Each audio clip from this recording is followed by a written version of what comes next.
Welcome back to another Clash of Clans 5 vs 5 1-hour war. A single attack format where every player will get to attack just once and you will get to see all of them. Tribe Gaming versus Sniper Victory. If you enjoy this setup, be sure to check out the 5 vs 5 playlist. You will find it on my homepage. I will also have it in the pinned comments, but let's get into the first attack.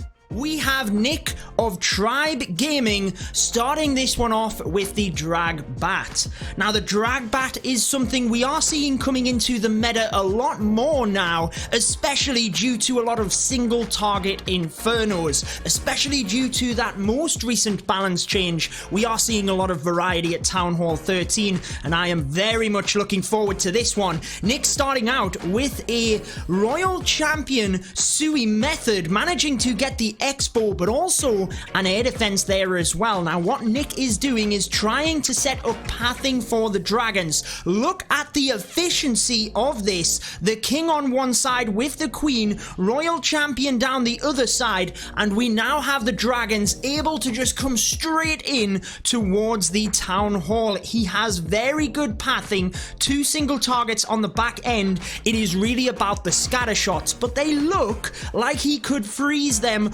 both with just one freeze spell. Everything onto that town hall. Beautiful Grand Warden's ability to get through that. We do have a defending dragon, and we will probably start to see the bats in the not too distant future from Nick. I really like the Stone Slammer up to the top of the base. We have a good push from the left, right, and the center, and in come the bats. We don't have to worry about point defense. It is only the splash damage. So Nick continues to freeze the scatter shots. One of the scatter shots turns to the balloons, so that is pretty good in terms of the bats trying his best to save onto the next freeze spell, which is used on the scatter shot. It looks incredibly good despite it turning and taking out a group of bats. I don't think it's going to matter. Nick has ripped apart this base, and we are going to start off with a 3-star attack for Tribe Gaming. We would think there is a chance here for Sniper Elite. We have an Archer Tower,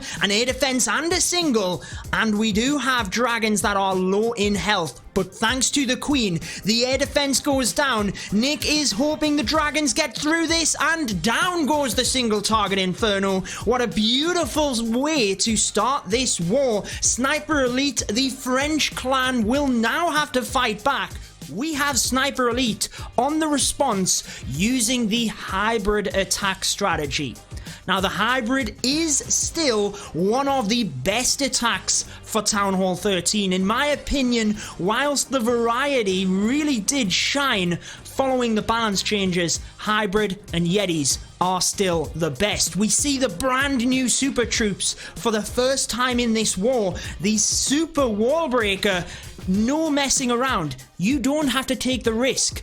And we were able to get that first layer of wall broken. Now the queen gets the single target inferno, which is good. I don't think this was the target of the wall. I believe the super wall breaker was targeted at the inner wall, but they target buildings, remember guys. Wall breakers do not target walls per se. They will look for what building is behind the wall and go to the wall that will open up access to that building. However, Sniper Elite, they just have to change things up from here. Queen will still create a little bit of a funnel, but hasn't got as deep into the base. So the Hogs and Miners are taking quite a wide approach at this point. The Grand Warden's ability used early on will be crucial, and there it goes, right as I started mentioning it. Now the reason for that is you do not want your Hogs and Miners splitting up too much. They are getting through the base relatively good, but with 2 back-end scatter shots, it might be difficult. Now the queen is doing a pretty good job on the bottom.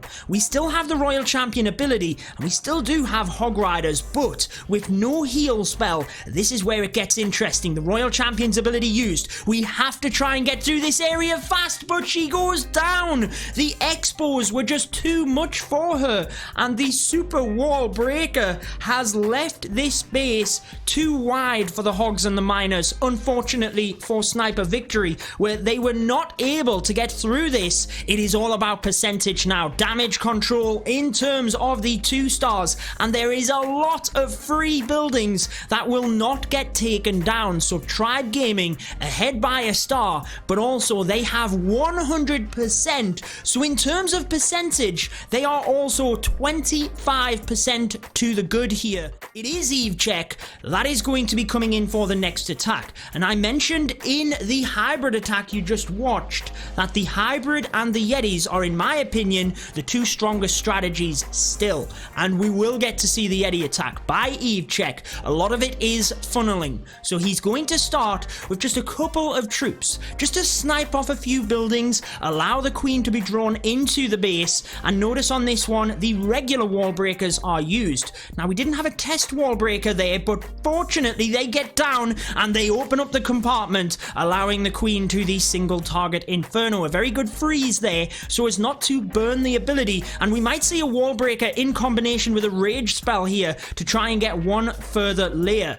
Now we are going to start with the earthquakes. That gets a lot of damage, in fact, onto the buildings there and opens up the town hall compartment, but very importantly did not activate it. So that's really crucial, guys. The king is beautifully coming down the right hand side of the base. That will draw the Yetis in. A very good play here. Then EveCheck reinforces with the siege barracks to help the king. Meanwhile, the Yeti and bowlers are in the center and really causing havoc. The eagle artillery to the top. I was just about to mention it is up there by itself, and EveCheck has it covered. The royal champion into that area. It does look very good for him at this point. We've got a lot of Yetis and a lot of bowlers moving through the middle. It's all about the back end scatter shot. Where will it go? It goes to the royal champion, which is exactly what EveCheck wanted. Didn't want it down to the Yetis where it could utilize the splash damage, and down it goes. Are we going to see a second 3-star from Tribe Gaming? It certainly looks like that, as balloons come into the side as well to take out defenses. Still have the queen's ability, still have multiple troops, and they will now be drawn in as the defenses continue to fall. EveCheck can just sit back, relax, put the iPad down at this point, because he has a minute with the queen's ability to take out Locky 22's base, and another 3-star for Tribe Gaming. It is Pommy of Sniper Victory coming up against LexNas. So we will see the Yetis again, a repeat of that strategy. You know that it works. You have just seen EveCheck using the strategy, and to very good success. Can Pommy repeat that?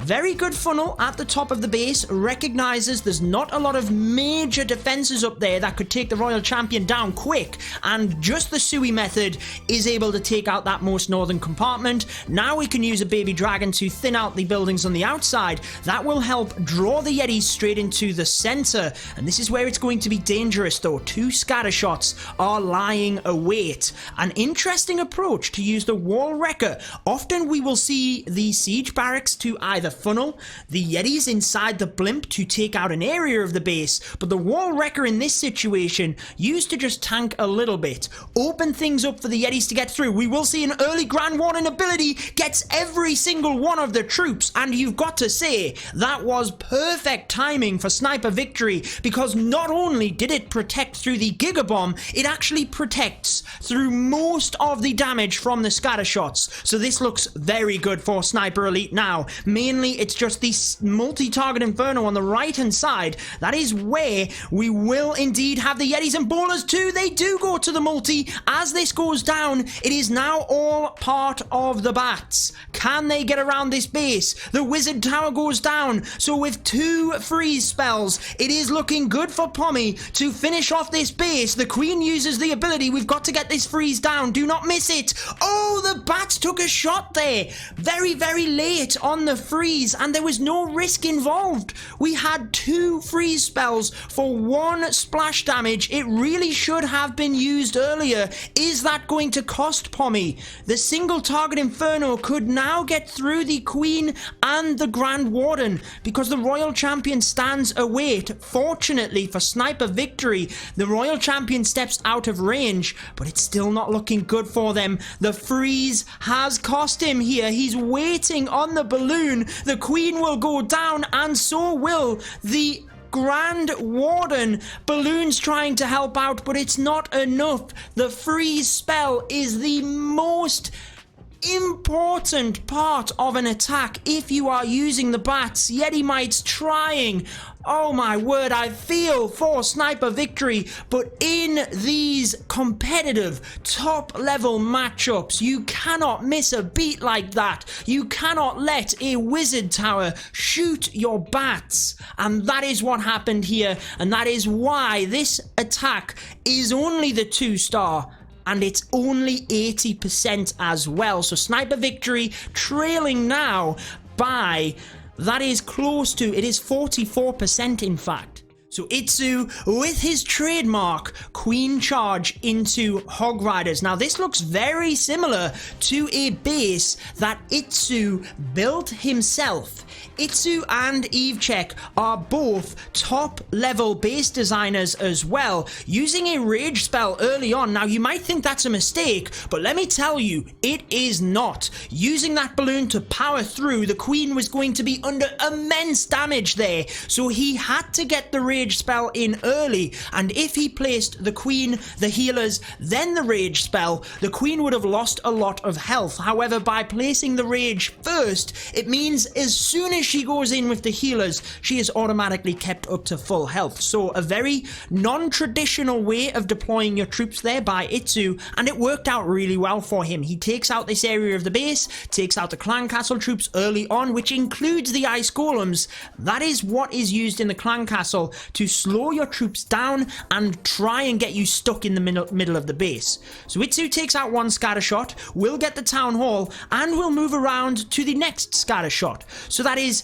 Town Hall, Clan Castle, scatter shots, down, and history before the Hog Riders come in. I tell you, this looks very good for him, especially because the Tesla farms are going down. Giant bombs are going down. There's not going to be a lot left for the Hog Riders. Itsu just brings in the wall breakers in between the scatter shot fire, gets it within its radius so it couldn't hit them, and did get a little bit unfortunate not to break the wall in front of that, which had the rage spell as well. Now Itsu just waiting for that next rage spell, shifting his focus to the other side of the base, where we have the king and siege barracks to the top, creating the funnel, which will allow the Hog Riders to move from left to right, and you can see exactly where they will go. Enemy queen goes down at this point. I tell you guys, this looks incredibly good for Itsu. He has a whole pack of Hog Riders moving through the center of the base, freezing the Eagle Artillery before it goes down. Royal Champion in the center as well, still has the Grand Warden's ability. Itsu,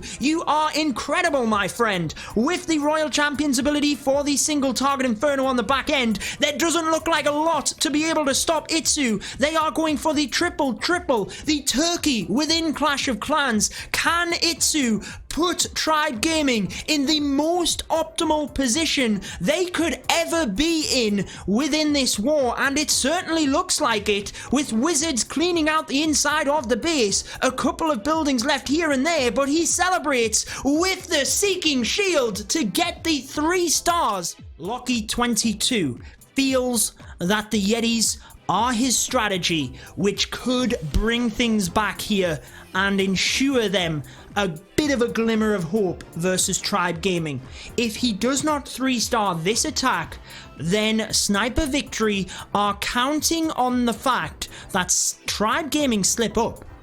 Now, on their current form, watching their first 3 attacks, that seems incredibly unlikely, but let's see what Locky22 can do at this point. He starts off with a Grand Warden Walk. This is most commonly how you want to start your Yeti Smash attack. You will be using that Grand Warden because he can reach deeper into the base, he can take out multiple defenses, create pathing on the inside, but then you don't have to worry about funneling for the Warden. He is incredibly easy to just pull across into that area that you want him. So as we see the siege barracks across to the 9 o'clock section, we will now see the Yetis coming in towards 8 o'clock here. There is the Queen, and there's the Yetis inside the Grand Warden's aura. Look, that pulls the Grand Warden back across now, but with the jump spell used, it's interesting that we haven't necessarily got perfect pathing here. The Yetis do get into the middle. The earthquakes will be used to get access to the town hall and the eagle artillery at the back end. But what is going to happen with this bottom scatter shot? The Queen is the troop to take it out, but the Yetis, they've got no healers now.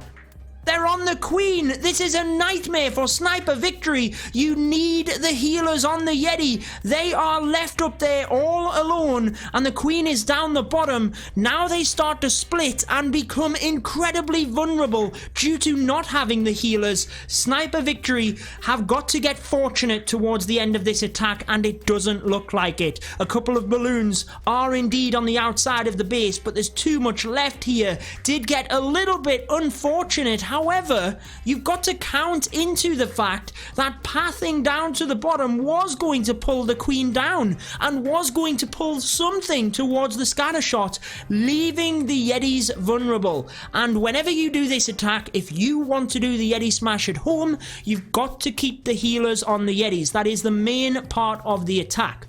Often, a little bit of a pro tip here, what people will do is send balloons in whilst the Yetis are deployed, so they go in front of the healers, and when the Grand Warden's ability is used, the balloons will punch into the base, spread out, check for the black bombs whilst the ability is used. And what that means for sniper victory, they're counting on Tribe Gaming making a mistake now. 68% is definitely not what they needed. We now have Elliot of Tribe Gaming. Can that momentum be kept up here? They could get a perfect war. 5 attacks and 5 triples. Let's see if they can do it. The pressure, whilst it is off in terms of winning the war, the pressure almost builds for these players as that perfect war gets even closer. So Elliot of Tribe Gaming, starting out with the Grand Warden walk for the Yetis, exactly how we were mentioning in that attack before, but his target is the scatter shot, without a question of doubt here. You want to try and get that pathing, get the funneling, as I mentioned, for your Yetis. However, if you can get good value in that of a scatter shot or a multi-inferno, or sometimes you might even get the town hall, then that is what you need to do. Elliot now stripping apart the rest of the base with his king so that the Yetis, after the wall breakers, will just come straight into the base. It is all about pathing. It is all about getting movement through the base, and Elliot is doing a good job. We will see the battle blimp down to the single target inferno, but the difficulty here is the Yetis are going down to that area. They do not want to take the jump spell. So that's a little bit of a mistake by Elliot. Could have potentially had the blimp in earlier to direct the Yetis. Now, it's not the end of this attack, guys, because we still have pretty good power moving through. We've still got the town hall, and due to the inside of the base really not having a lot in there, the blimp takes it out, so the Yetis remain on course. But can they get through to the single target inferno, and can they get through to the eagle? Now, the Clan Castle troops does him a little bit of a favor to pull the troops back on the inside, but they will get caught with the single locking on. Oh my word, it's not looking ideal. The hero abilities will need to be used in a second. Royal Champion stepping up to get the eagle, gets to the single, press her ability. Oh, he didn't. He took the risk to get the single, and it paid off because she survived. She's got the healers. With the Queen's ability to get this single, he could still get this. Elliot is still on course to get the 3 stars for Tribe Gaming, using the freeze spell to try and help the Royal Champion through that area. What a brilliant move to freeze the king, but I can't help but think that it wasn't necessary. Could he have saved the Queen here? It's going to be close. Archers on the outside. Yetis moving around with the ice golem. Queen vulnerable at this point. If he had that freeze spell now, he could have protected the Queen and might have still got it. Freezing the king was a mistake, so a couple of minor errors on this attack in terms of not not getting that blimp in soon enough to direct the Yetis to the middle, then freezing the king could have been a way to adapt this. However, Tribe Gaming, with 90+% on this one, still keep themselves well ahead of Sniper Victory, and now Sniper Victory are counting on a nightmare of a last attack from Tribe Gaming. So we do have Or versus Itsu's base. So Itsu and Evechek, the two base builders, or two of the base builders of Tribe Gaming, are the two bases left to attack. Gonna be difficult for Sniper Victory, but there are plenty of weeks left within the Champions War League, so can they get some 3 stars, pick their confidence up in this one? Let's find out. This is the attack. Healers placed across to the left-hand side, very close to the enemy Archer Queen. Very fortunate not to have the enemy Queen trying to get the healers on that one. Wall breakers come through, but he doesn't open up that wall. They were outside the radius of the rage spell, and it's interesting that we are waiting now in order to then send the wall breakers in, but he didn't test. So they indeed get blown up on the outside because a small bomb was there, and that is where we referenced earlier on in the war a regular wall breaker only being 2 troop capacity. You can have a little bit of a fail safe. You can indeed open up the wall afterwards, and you've seen there that under rage the wall breaker opened it up anyways. I've got to say, a super wall breaker, it would have just opened up that area anyway, and it would have been better in this occasion, but the Queen goes down already. Not the start that Sniper Victory needed here. The healers will transfer to the King, but at this point, we've got to just drive everything to the Town Hall. We've got to be careful as well, because 2 scatter shots are there. This could end in disaster for Sniper Victory. The Grand Warden's ability will have to be used early on to get that Town Hall. The miners are onto it, but the Ice Golems come out. Can they distract the miners here, freeze them, and ensure that the Town Hall does not go down? Because that could happen. Royal Champion steps into the mix. She will go to the Ice Golems as well, but the Seeking Shield should finish off the Town Hall. Press it.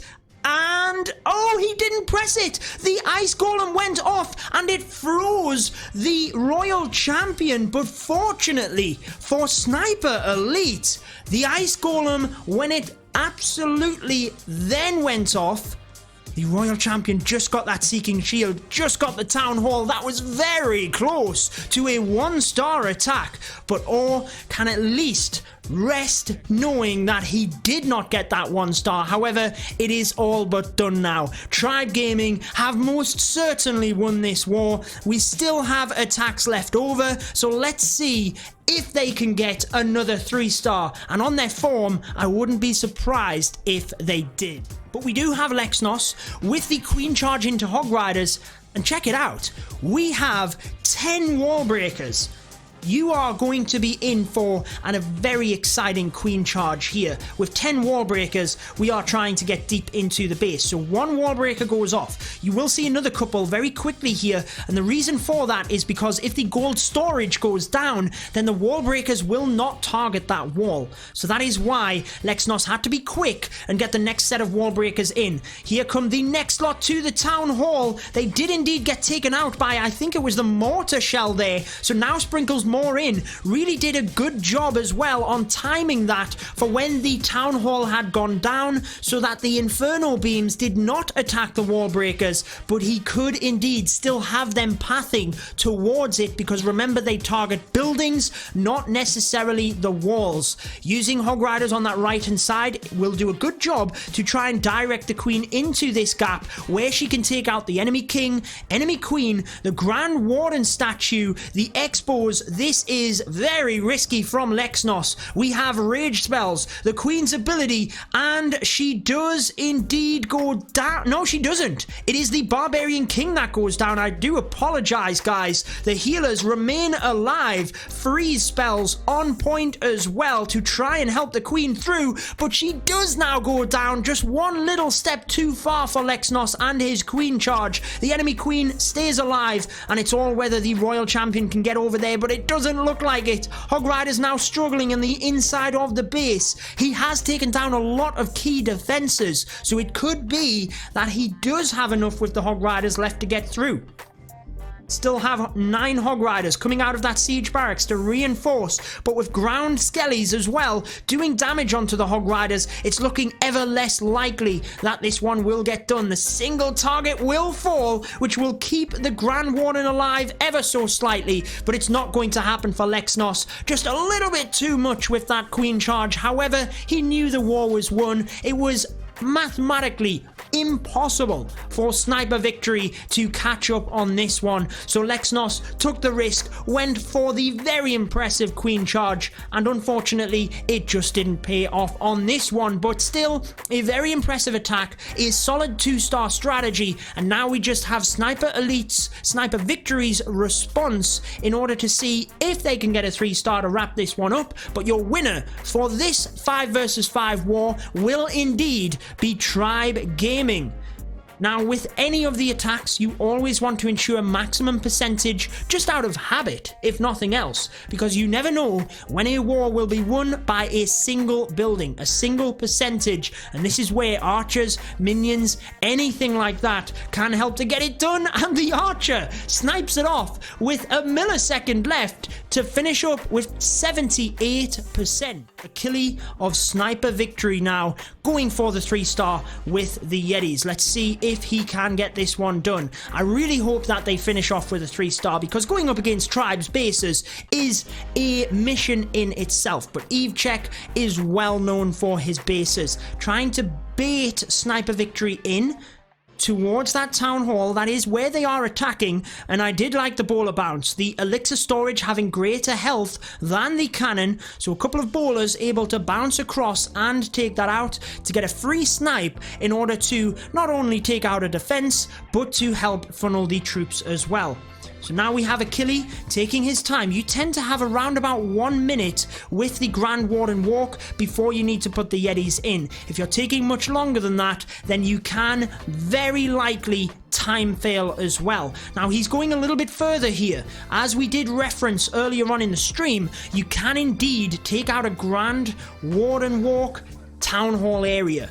So that's what's happening here. It will take an extra couple of seconds, but to have the town hall down and have his ability to use in the center of the base here, where we've got the scatter shots, the eagle, a lot of damage as you can see, that's got to be a good thing here. So Achille looking very, very good at this point. Time is the only factor, but with all of the buildings clumped, we should get through it relatively easy. Now I am surprised that we didn't see an earthquake spell here instead of jumps. Look at all of the defenses and how much damage could have been done with 4 earthquake spells. You could get a lot of these buildings down to almost 50%. The eagle, the scatter shot, a lot of them expos could have gone down to 50% alongside the troops coming through, so that would have really helped out. I do like the back end blimp when the scatter shot was tanked in order to take that out, and he's just running out of troops in the center of the base. I really think using the earthquakes in the center would have been a much better play.